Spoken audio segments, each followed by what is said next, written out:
დღეში ამბობდა 1000 ჯერ უფლის ლოცვას.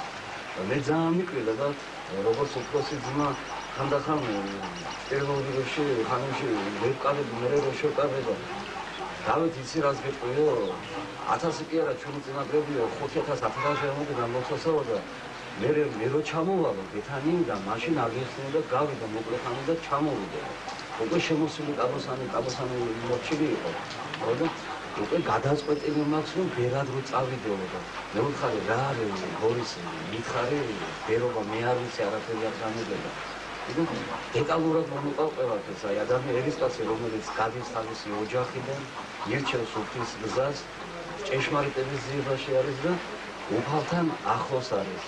მე ვთხარი ცოლშვილი მეთქი დაუჯახე და არ შეიძლება ჟურის კანონით მაშინ მე არ ვიცოდი რა იყო ჟურის კანონი რა იყო ეკლესია ჩახეთმოდი არ ვიყავი არაფერი და მე რო ჩამოვიდა ამიხსნა ყველაფერი წამიყვანა ბეთანიაში მთავარ ყოფა ცხოვრებას 2-3 კვირა გადავხედე თვალი ეს დაბნელებული თვალები გამიხილეს რა მამა ივანე იყო და მაშინ მამა ლაზარე წინამძღვარი ბეთანიის თონასეა იქიდან რო ჩამოვიდა უკვე კიცეთ ხონდა გადაწყვეტილი რომ ბერად აღწეცილება თუ რატომ პირდაპირ მეუბნება რომ ვერ ადამიანი რომელიც ბერად წავა მას საზუნავი არაფერი არ არის გარდა ლოცვის და არის უფალთან ახლოს ერთი ძმა წავიდა ბევრი ძმები შემძინა სამუდელოების სახით რომ აი იმითავად ჩვენ ძლიერი მთელი ოჯახი რომ თვე არ გავა რომ მამა ისააკის მეგობრები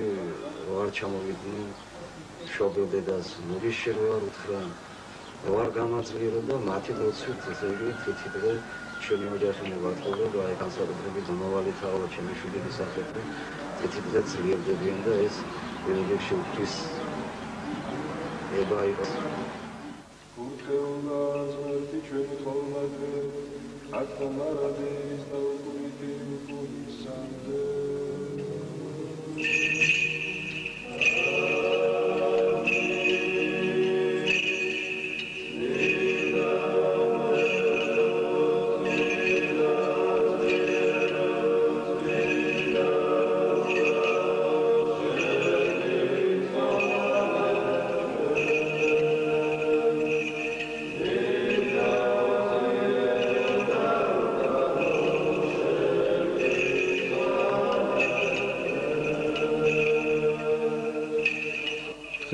სვეტი ცხოვლის აკადეთრო ტაძარში მღვდელმონაზონი ისააკის სულის საოხპანაშვიც აღავლენს ამავე ტაძრის წინამძღვარი არქიმანდრიტი ისააკის საძმოსთან ერთად.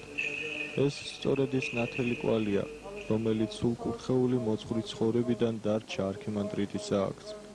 ხობის მონასტერში მცირეხნიანი მოღვაწეობით მღვდელმონაზონმა ისააკმა დათესა თითოეულ მის ახლოს მყოფი ადამიანის გულში თესლი კეთილი. ღვთისმსახურებას გადაჩვეული ქართველი კაცი ნელ-ნელა უბრუნდებოდა საკუთარ ფესვებს, მაგრამ უჭირდა, ეძნელებოდა. ტაძარს არც მედავით ნეყავდა, არც მგალობელი.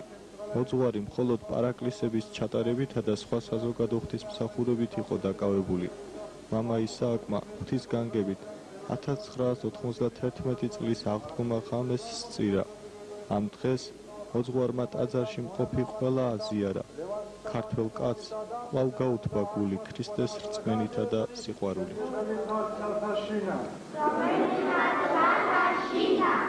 დაიყო სახელი შენი. მოვედინსტუფება შენი.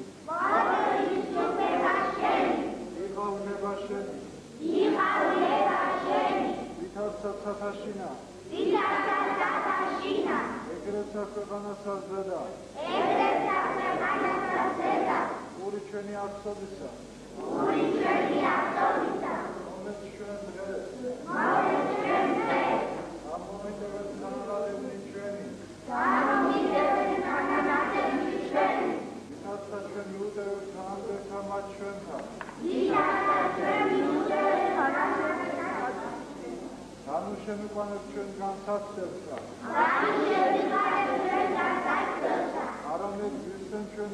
უდიდეს ბედნიერებას ხობელებისათვის უსო მომწუხარება მოჰყვა. აღდგომა დილას 33 წლის მამა ისააკმა სული უფალს მიაბარა.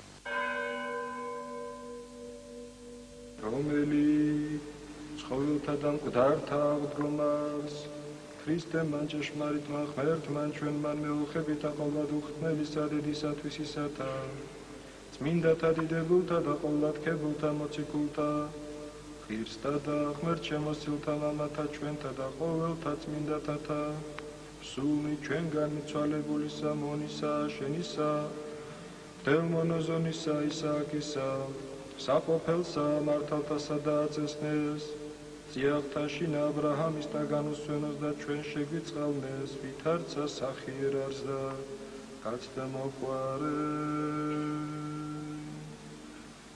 ამინ სულმა მისმა კეთილთაშინ და განუსვენოს და ნათესალმა მისმა დაიბიდროს ქვეყანა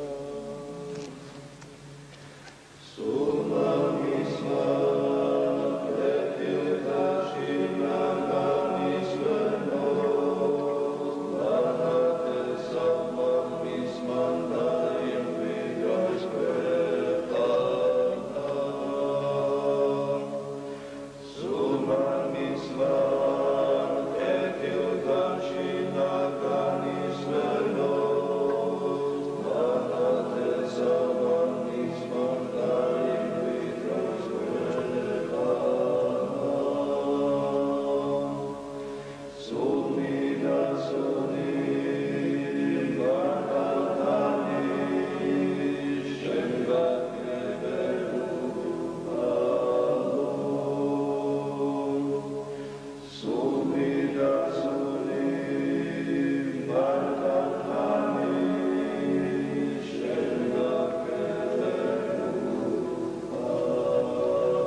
ახსენდება მისი სიტყვები.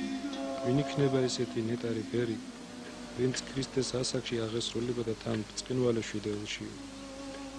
უფალმა გადმოხედა მამა ისააკს და მისთვის შეწირულ თერს წუთისოფლის ყველაზე დიდი მუდარა შეუსრულა. მამა ისააკის სიკვდილის შემდეგაც კი უდიდეს კვალს ტოვებს შემსულში. ამ ღვთისმიერმა ადამიანმა საკუთარი მაგალითით მიჩვენა თუ როგორ უნდა მეცხოვრა, საით წავსულიყავ.